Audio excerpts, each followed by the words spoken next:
നമ്മുടെ മുഖ്യമന്ത്രി പൂക്കി സതീശൻ്റെ one man ഷോയ്ക്ക് ഒരു പൂട്ട് വീണിരിക്കുകയാണ്.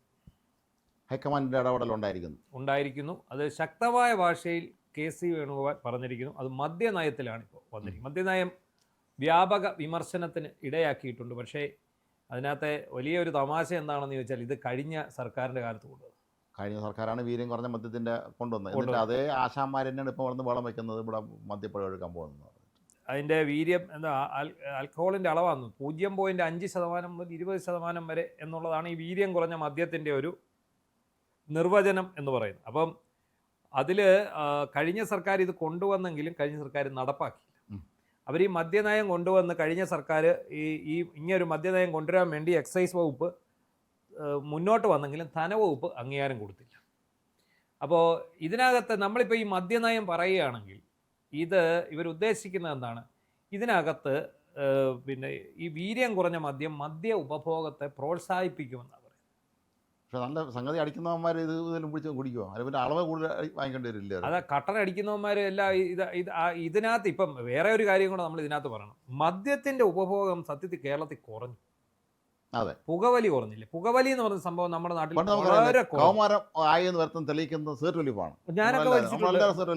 ഞാനൊക്കെ പിന്നെ 5ാം ക്ലാസ്സിൽ പഠിക്കുമ്പം കുറ്റിവീടി അടിച്ചിട്ടുണ്ട്.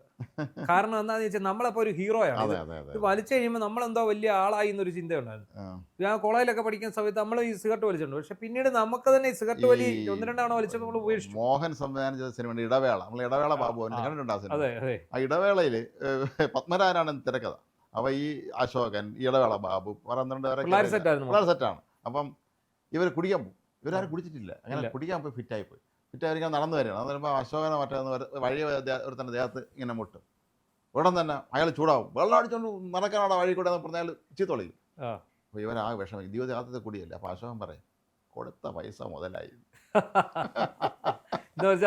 മദ്യപിച്ചു അംഗീകരിക്കപ്പെട്ടു. അതുപോലെ പുകവലി.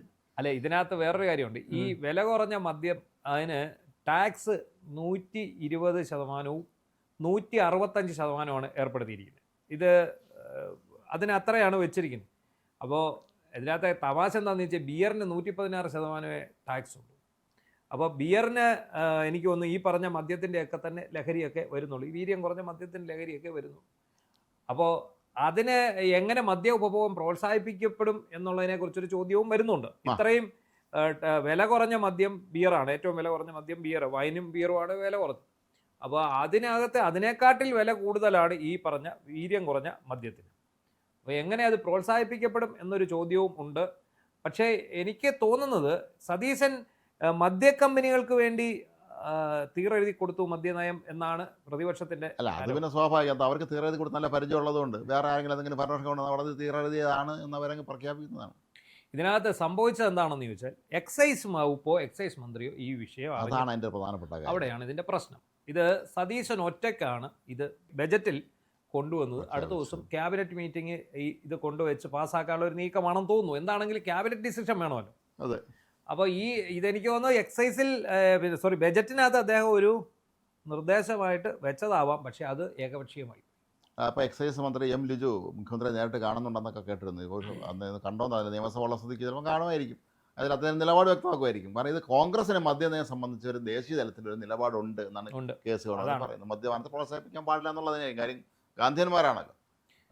അല്ല, കോൺഗ്രസിന്റെ എല്ലാ പോളിസിയും അപ്പോൾ ഇതിനകത്ത് വയലേറ്റ് ചെയ്യപ്പെടുമല്ലോ. അതെ, അദാനിയുമായി വലിയ കമ്പനി വേണ്ട എന്നുള്ളതാണ് കോൺഗ്രസിന്റെ, സോണിയാഗാന്ധിന്റെ അക്കാര്യം പറഞ്ഞിട്ടുള്ളതാണ് പ്രധാന പോളിസി. പക്ഷേ ഇവിടെ നമ്മളിപ്പോൾ ഏറ്റവും കൂടുതൽ മിഷൻ സമുദ്ര എന്ന് പറയുന്ന ഒരു പോളിസിയാണ് ബജറ്റിൽ ഏറ്റവും അധികം ചർച്ച ചെയ്യപ്പെട്ടിരിക്കുന്നത്. ഇപ്പോൾ കെ.സി. വേണുഗോപാൽ പറഞ്ഞതിൻ്റെ രാഷ്ട്രീയം അല്ലെങ്കിൽ കെ.സി. വേണുഗോപാൽ പറഞ്ഞതിൻ്റെ ആ ഒരു സാങ്കേതികത്വം, അത് രണ്ട് തരത്തിൽ നമുക്ക് വ്യാഖ്യാനിക്കാം. ഒന്ന്, സതീശന് മേൽ ഹൈക്കമാൻഡിൻ്റെ പിടിമുറുക്കുക, അതായത് കെ.സിയുടെ പിടിമുറുക്കുക, ഭരണം കെ.സി നടത്തുക എന്നുള്ളതാണ്. അതെ. രണ്ട്, ഇങ്ങനെയൊക്കെയുള്ള പല കാര്യങ്ങളും കാണിച്ചുകൊണ്ട് ഇദ്ദേഹത്തെ കുറച്ചാൾ കഴിയുമ്പോൾ ഭരണത്തിൽ നിന്ന് എടുത്ത് മാറ്റിയിട്ട് കെ.സിക്കോ രമേശ് ചെന്നിത്തലയ്ക്കോ മുഖ്യമന്ത്രിയാകുക എന്നുള്ള ഒരു നീക്കം കൂടി ഇതിൻ്റെ ഉള്ളിൽ ഉണ്ട് എന്ന് നമുക്ക് വിലയിരുത്താം. അപ്പോൾ അദ്ദേഹം പറഞ്ഞ രണ്ട് കാര്യം, പോളിസി ഒന്ന് മദ്യനയം, മറ്റൊന്ന് തീരം വിൽപ്പനയ്ക്ക് കരിമണൽ ഖനനം, ധാതു ഖനനം നമ്മൾ ബജറ്റിൽ പറഞ്ഞിട്ടുണ്ട്. അതെ.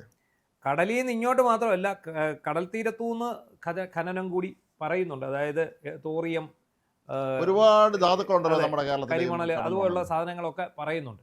അപ്പോൾ എന്താണെങ്കിലും അങ്ങനെ ഒറ്റയ്ക്കുള്ള പണി വേണ്ട, ഹൈക്കമാൻഡ് അറിഞ്ഞുള്ള പണി മതി എന്നാണ് അദ്ദേഹം കൊടുത്തിരിക്കുന്ന ഒരു സൂചന. കണക്കിന് നല്ലതാണ്. കാരണം പാർട്ടിയുടെ നിയന്ത്രണം നമുക്ക് എല്ലാ കാര്യങ്ങളിലും ഒരു സർക്കാരിന് മേലുള്ളത്. ഭരണകക്ഷി ആരാണോ അവർ സർക്കാരിൻ്റെ പ്രവർത്തനങ്ങളെ കൃത്യമായി നിരീക്ഷിക്കുകയും ഇടപെടുകയും ചെയ്യണം. അതല്ലെങ്കിൽ പലപ്പോഴും പണ്ട് കോൺഗ്രസ് മന്ത്രിസഭ സംഭവിച്ച പോലെ ഒരു അപകടം ഇവിടെ പതിയിരിപ്പുണ്ട്.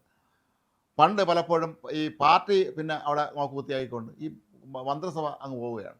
പാർട്ടി ആരും മൈൻഡ് ചെയ്യാറില്ല. ഇപ്പോൾ കെ കരുണാകരനൊക്കെ മുഖ്യമന്ത്രി സമയത്ത് അദ്ദേഹം ഹൈക്കമാൻഡിലത്രത്തോളം പിടിപാടുണ്ട്, സ്വാധീനമുണ്ട്. ഹൈക്കമാൻഡ് ആരെന്ന് വെച്ചാൽ ഞാൻ തന്നെ അന്ന് അദ്ദേഹത്തിന് പറയാമെന്നുള്ള ഒരു സ്ഥിതി അന്ന് കെ കരുണാകരനൊക്കെ ഉണ്ടായിരുന്നു. ആരുടെ ആണെങ്കിലും പിന്നെ അദ്ദേഹം ഏറ്റവും ദേശീയ തലത്തിൽ കോൺഗ്രസ് നേതാവാണ്. ഉമ്മൻചാണ്ടിയൊക്കെ ജനകീയനാണ്. അപ്പോൾ അവർക്ക് തൽക്കാലം ആരും പേടിക്കേണ്ട ആവശ്യമില്ലായിരുന്നു. പക്ഷേ സതീശൻ തുറക്കക്കാരനാണ് എന്നുള്ളൊരു പ്രശ്നം അവിടെ ഉദിക്കുന്നുണ്ട്. ഇക്കാര്യത്തിൽ പിണറായിയുടെ വഴിയാണെന്ന് തോന്നുന്നു അദ്ദേഹത്തിൻ്റെ പോക്ക്, അല്ലേ? അല്ലേ ഒരു പരിധി വരെ. കാരണം പിണറായി എല്ലാ വകുപ്പിലും കയറി ഇടപെടുന്നുണ്ട്. ഓർക്കുന്നില്ലേ, ആദ്യ പിണറായി സർക്കാരിൻ്റെ കാലത്ത് കോവിഡ് വന്നപ്പോൾ ഈ കോവിഡ് കാലത്തെ അന്തിപത്ര സമ്മേളനം എന്ന് പറയുന്നത് വലിയ മൈലേജ് ഉണ്ടാക്കുന്ന ഒരു സാധനമാണ്.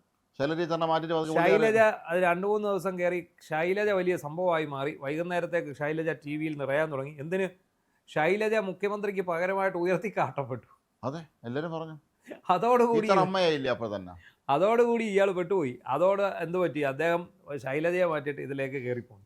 അത് മാത്രമല്ല, ഇതിനകത്ത് നമ്മൾ പറഞ്ഞല്ലോ, സതീശൻ വന്ന വരവിന് കുറേ ഗോളുകൾ അടിച്ചു.